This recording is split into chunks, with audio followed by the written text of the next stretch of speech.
Gunsmoke. Brought to you by L&M Filters. This is it. L&M is best. Stands out from all the rest.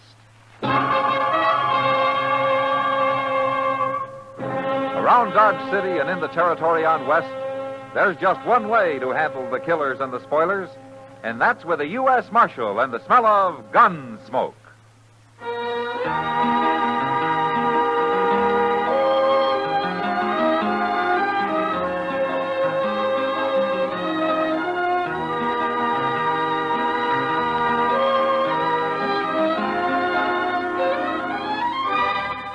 Gunsmoke, starring William Conrad. The transcribed story of the violence that moved west with young America. And the story of a man who moved with it. I'm that man. Matt Dillon, United States Marshal. The first man they look for and the last they want to meet. It's a chancy job, and it makes a man watchful. And a little lonely.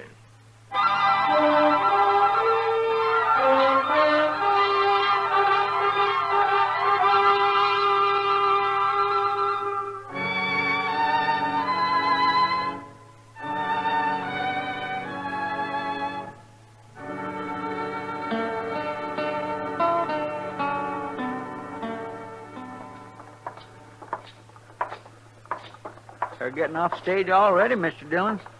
There's Miss Kitty. She got down first. That's over an hour late. I wonder what held them up. Oh, sometimes them drivers just won't bother to hurry. They can be awful stubborn. Well, anyway, it got here. Sure hope Miss Kitty enjoyed her visit in Ellsworth. She looks fine, don't she? Who's that she's talking to, Mr. Bodkin?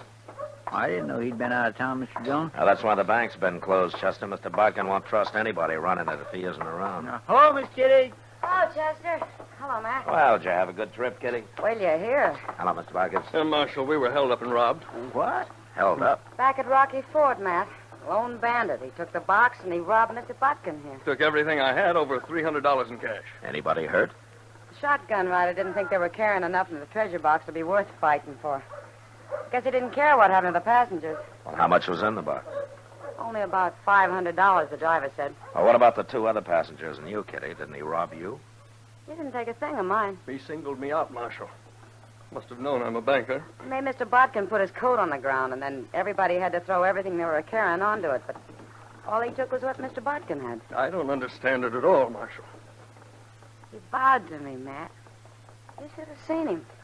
Real gentlemanlike. Any idea who it was? No? He never spoke at all, Marshal. He used his six-gun to tell us what to do. What, did you ever see him before? You couldn't see him. He was wearing a flour sack over his head with eye holes cut in it. And the rest of him was covered with a long linen duster. He's real clever, that bandit. Well, there must be something. What kind of a horse was he riding? I never even looked at it. I did. And it was a mighty poor horse, too. It was a bay gelding, Marshal, with 4 white stockings and a blaze. Okay, we'll look for it as soon as I talk to the others. There's something strange about this business, Marshal. Why should I be the only passenger he robbed? Well, if I can find him, I'd like to ask him that myself, Mr. Bodkin.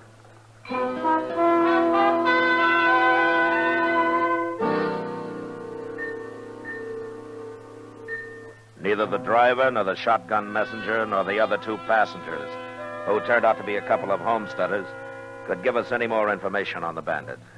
So Chester and I saddled up and rode out to Rocky Ford. We found nothing there. About a half a mile further on, we spotted the bay gelding, standing alone and unsaddled. I put a rope on him, and then we got down to stretch our legs and take a closer look.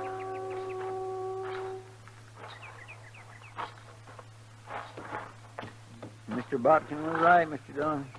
He sure ain't much of a horse. Yeah, he's good enough, Chester. Good for us, you mean? He's put that bandit afoot already. Hey, Chester. Hmm? Come here. What? Hey, look at that brand. What? That's old man Miller's lazy am. That's Miller's horse, not the outlaw's. Nobody but a fool would ride a crowbait like that to hold up a stage, and this man's no fool. Well, but everybody saw him on this horse. He borrowed him, Chester, just long enough for the holdup. That way nobody saw his real mount. Well, now, ain't that smart? He head out that way? Yeah. Toward the river. Hell, I'm not even going to follow him. You're not? Now, once he hits the river, he'll swim downstream to a cattle crossing, and his tracks will be lost. And he's got about a 4-hour start on us anyway. Looks like he's going to get clean away, don't it? Chester. Hmm? Did you ever hear of Teddy Blue Fisher? Teddy Blue Fisher? Yeah. No, sir, I ain't. Well, he's got quite a reputation. I'm surprised you never heard of him. Why, what's he so famous for? For robbing the rich and sparing the poor. And for being quite a gentleman about the whole business. Nobody's been able to get enough evidence to charge him with anything that'd hold up in court. Why not? Well, like today. We haven't got anything on him. Well, maybe it wasn't him, Mr. Dillon. I'm only guessing, Chester, but it was Fisher or somebody who works like him. He held up the stage, took the box, and robbed the only rich man on it. And, of course, he wouldn't take anything from a lady. By gracious, if I went to the trouble to stop a stage, I'd take everything. He don't sound so smart after all. Now, that's part of his game, Chester. Everybody in the country will soon hear about him, and there won't be a poor family anywhere that won't hide him and feed him and give him anything he needs. He's got 'em all standing up for him, you mean, huh? Yeah, that's the way it works. You know something, Mr. Dillon? What? He sounds kind of like that green Indian they had over in one of them foreign lands one time. What?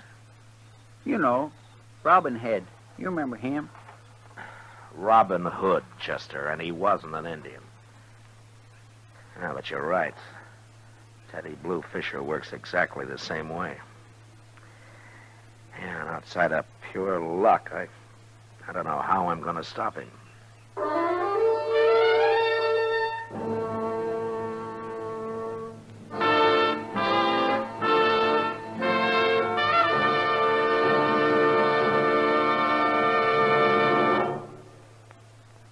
King size or regular, L&M is best.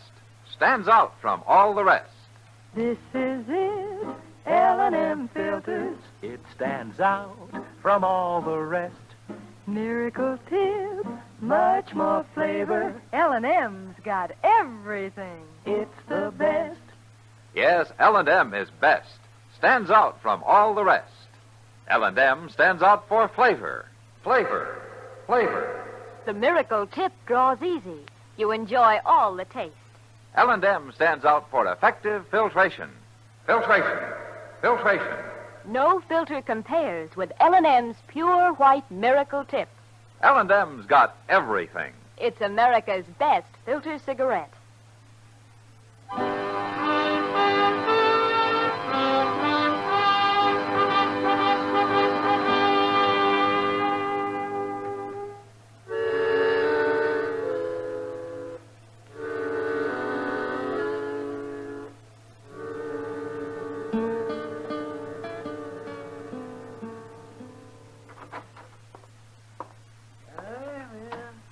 Hello, Matt.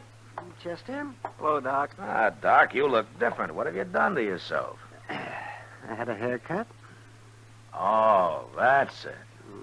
Wouldn't hurt either of you to get a haircut now and then. Well, I can't afford it. Not at no 25 cents a throw. Well, it's all right for you, Doc. You need it. Nobody wants a shaggy medicine man cutting them open. Oh, medicine. Oh, well. Well, what about you? I suppose the dignity of the law served best by a couple of molting prairie chickens. Chester, Yes, sir. take out your gun and shoot him. Yes, sir. Hold still, Doc. Go ahead, shoot. Nothing will happen to you. Not around here, it won't. You'll go free as a bird. You can run around like Teddy Blue Fisher and hold up stages and everything. No trouble at all. Not from the law. Wait a minute, Doc. Who told you about Teddy Blue Fisher? Teeters did. At the barber shop. He said everybody knows about him now. Oh, I expected that, but you got more to tell me, Doc, so go ahead. Well, I don't know why I bother, but since I'm already here, I guess I might as well. Well, Well, Fisher got a haircut just before I did, Matt. he did. Are you sure? He told Teeters who he was. Yeah, well, he's not wasting any time. What else did he tell Teeters? But said he was going to stay here and gamble for a few days. He's over at the Long Branch starting now.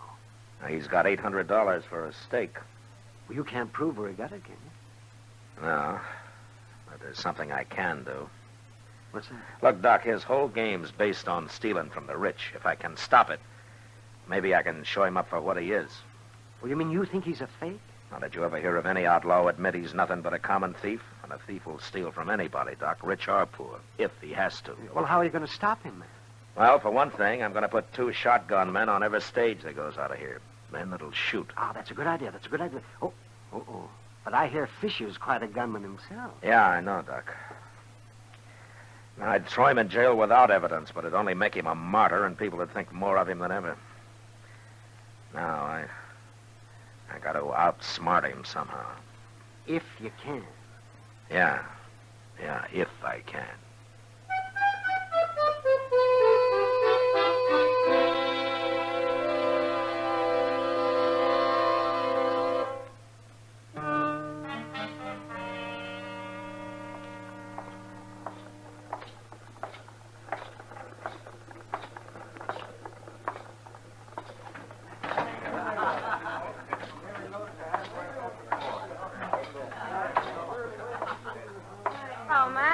Hello, Kitty. Say, Kitty. Hmm? I heard that Teddy Blue Fisher was in here.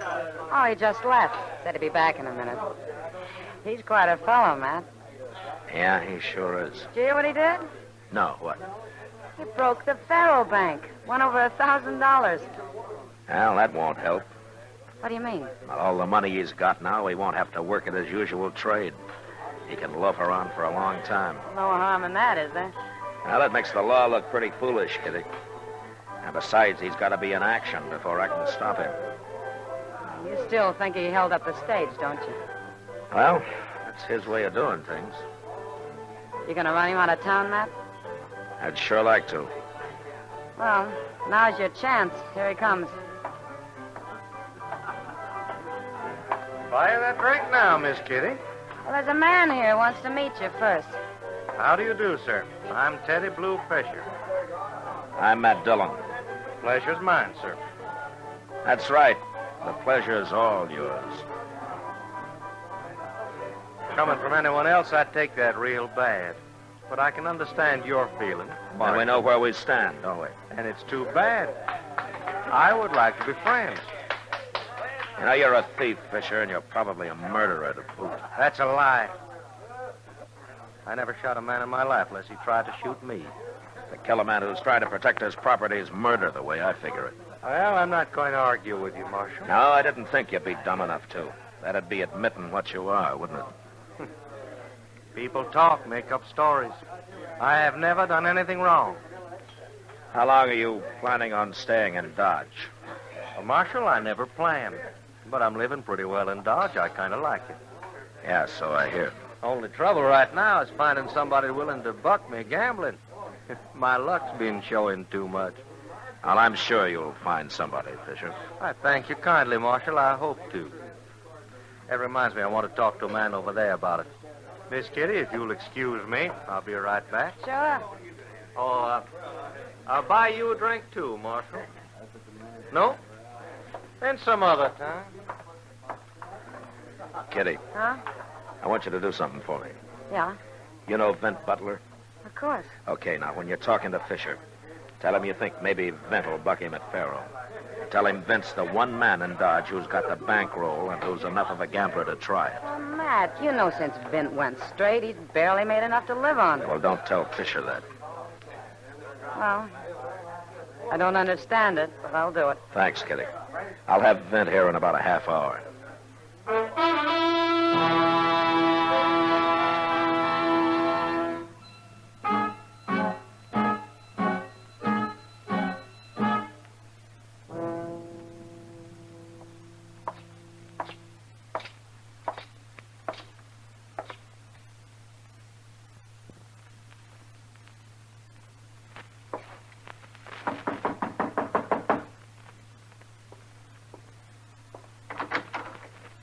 Marshal Dillon.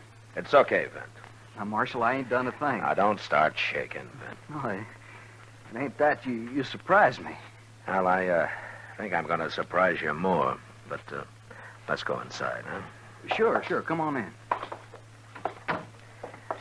Vint, you remember what happened a year ago? I sure do. But, Marshal, I kept my word. I swear I had. Well, as far as I know, you have, Vint. Good, you had me worried there. You remember I told you that if you went straight and quit dealing crooked, I'd give you a chance? You could have put me in jail the way things were, Marshal. Now, you're the most accomplished man with cards I ever saw, Vint. No, not anymore. I'm no better than any other man now. Tell me something. You know how to win dealing faro? Oh, I used to take 'em something fierce at faro. It was slaughter. How much money you got, Vint? A couple of hundred. Why? Is that enough for you to take about 2,000 off a man? 2,000? Dealing crooked. You been drinking or something, Marshal? I'm asking a favor of you, Vint. Well, you really mean it, don't you? Teddy Blue Fisher. What? Kitty's setting him up for you at the Long Branch right now. You go down there and take him.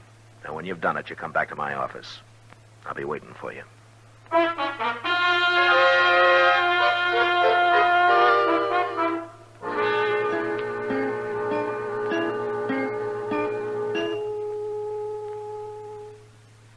It's near midnight, Mr. Dillon. Yeah, Vint must be rusty. Maybe he's taking his time so as to get the full pleasure out of it. Now, they better take his time. If Fisher catches on to him, there's going to be trouble. Want me to go over and see what's happening? No, we better stay out of there, Chester, both of us. Yes, sir. Here comes somebody.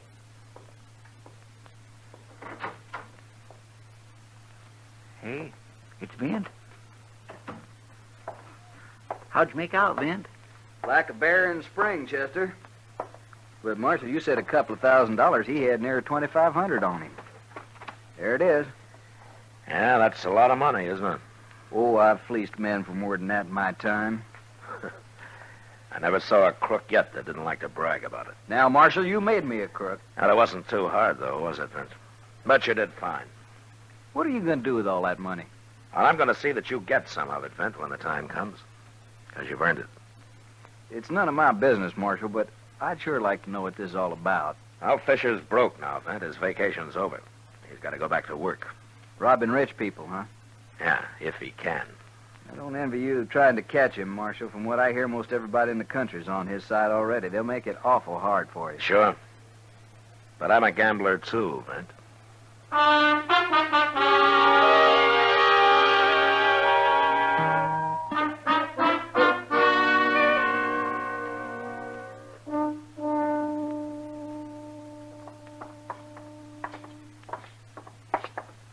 By gracious, if I owned a bank, I'd want it busier than this, Mr. Dillon. Well, I wouldn't worry about Mr. Bodkin, Chester. He makes money even when it's closed. Oh, wait here, will you? I won't be long. Okay, sir. Oh, hello, Marshal. Come in, come in. You wanted to see me, Mr. Bodkin? Well, I couldn't get away to come tell you, Marshal. I thought you'd like to know right away. Oh, know what? Well, I rode out to Emmett Bauer's main ranch this morning. Wanted an appraisal on some new barns he's putting up. Yeah? And I took two men with me, Marshal. Clint Jones and Jeff Roberts. Now, they're good men. You bet they are. That same bandit, Marshal, with the flour sack and linen duster, tried to surprise us at Twin Grove. Oh, what happened? Well, he put a couple of rifle shots near us from about a quarter-mile away. Thought we'd stop and give up, I guess. But the boys went right after him. Did they get him? No, he ran. He's got an awful fast horse, Marshal. They couldn't get close enough to even identify him. Well, that's his third attempt at a hold-up this week. And his wildest. So what are you going to do? Well, he comes to town most every day, Mr. Bodkin. The next time he rides out, I'm going to be following him. I think he's through trying to rob people who are ready for him and who'll fight.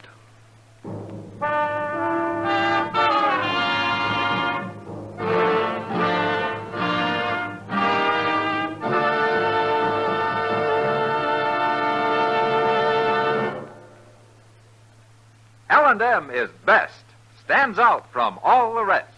L&M's got everything. Everything? Yes, everything. L&M stands out for flavor. The miracle tip draws easy, lets you enjoy all the taste. And L&M stands out for effective filtration. No filter compares with L&M's pure white miracle tip for quality or effectiveness. L&M stands out for highest quality tobaccos, low nicotine tobaccos, L&M tobaccos, light and mild.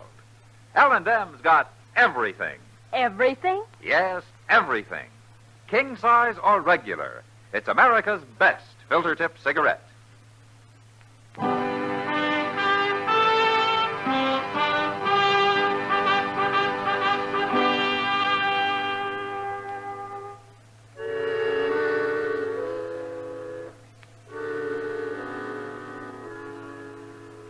Mid-afternoon, Teddy Blue Fisher rode into Dodge.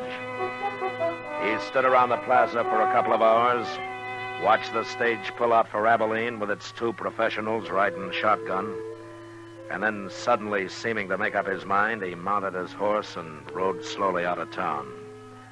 Shortly after, Chester and I were on his trail.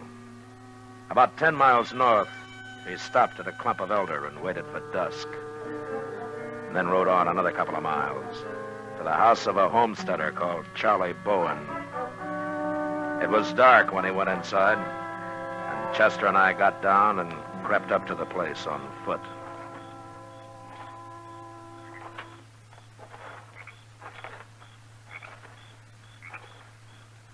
What do you think he's doing here, Mr. Dillon? We'll find out. Maybe they're feeding him. He's been so doggone broke all week. Yeah, maybe. Yeah, hold up a minute, Chester. What is it? You see where he tied his horse?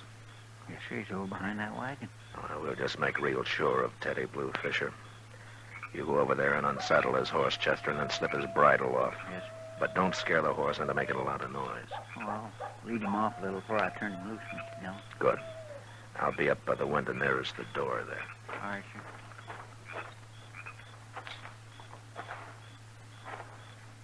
I wish I'd known you was coming, Mr. Fisher. My wife could have fixed a couple of chickens. This is quite an honor meeting you. There's a little cold pork out in the cellar, and I got a jar of spiced apples left. How's that sound? Why, that sounds fine, ma'am. Just fine. You folks doing pretty well out here, aren't you? Well, we got no complaint. The Lord's been good to us. Yeah, but we've been doing better than most homesteaders. Yeah, that's what I thought. You did? Oh, I've rid by here a couple of times lately. And I can see you got yourself a nice house, some stock. Most folks got nothing but a patch of corn and a sod hut. It's a shame, ain't it? The way people have to live. Yeah, well, that's why we kind of stand behind a man like you, Mr. Fisher. Now, I ain't saying nothing, but you take a big banker like old Botkin. Why, he's got more money than he knows what to do with. It don't hurt him none to lose a little of it now and then. Why, that's true. Of course, bankers don't have all the money in the world. They don't have none of ours. And they never will. You don't believe in banks, ma'am? No, sir. I wouldn't put a penny in them. That's right smart of you. Yeah, well, she's like that, Mr. Fisher. She always said our money ought to be right where we could lay our hands on it whenever we want. Why, of course. But some of that depends on how much you've got.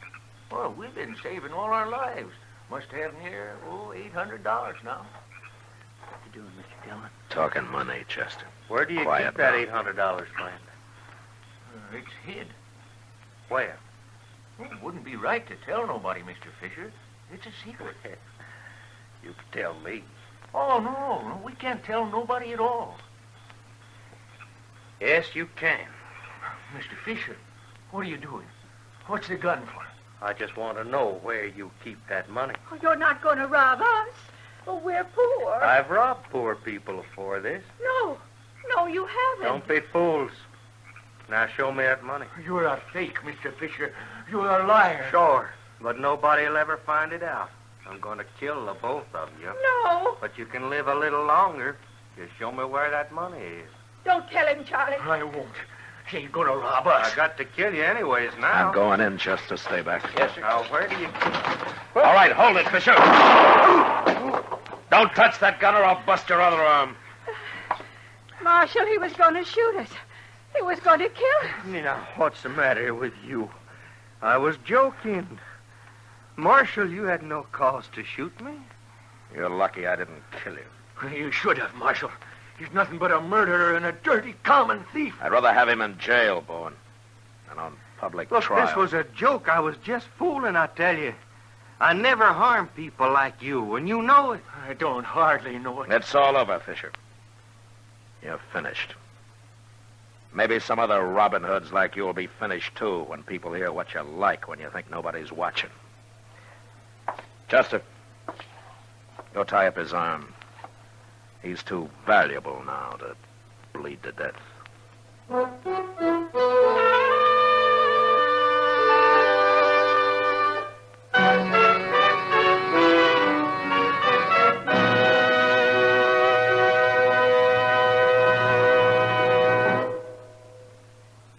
Now our star, William Conrad.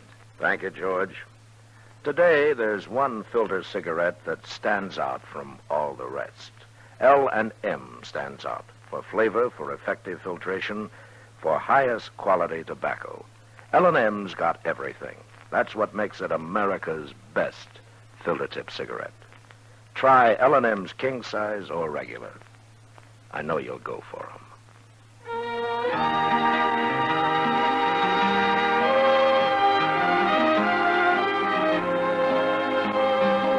Gunsmoke, produced and directed by Norman Macdonnell, stars William Conrad as Matt Dillon, U.S. Marshal. Our story was specially written for Gunsmoke by John Meston, with music composed and conducted by Rex Corey. Sound patterns by Tom Hanley and Ray Kemper. Featured in the cast were Lawrence Dobkin, Harry Bartell, Helen Cleve, Joe Cranston, and Frank Cady. Parley Baer is Chester, Howard McNear is Doc, and Georgia Ellis is Kitty. Put a smile in your smoking. Try Chesterfield today. Instantly, you'll smile your approval of Chesterfield's smoothness. You want them mild. We make them mild. Mild and mellow, with the smooth, refreshing taste of the world's best tobaccos. Instantly, you'll smile your approval of Chesterfield's satisfaction. In the whole wide world, no cigarette satisfies like Chesterfield. Put a smile in your smoking. Try Chesterfield today.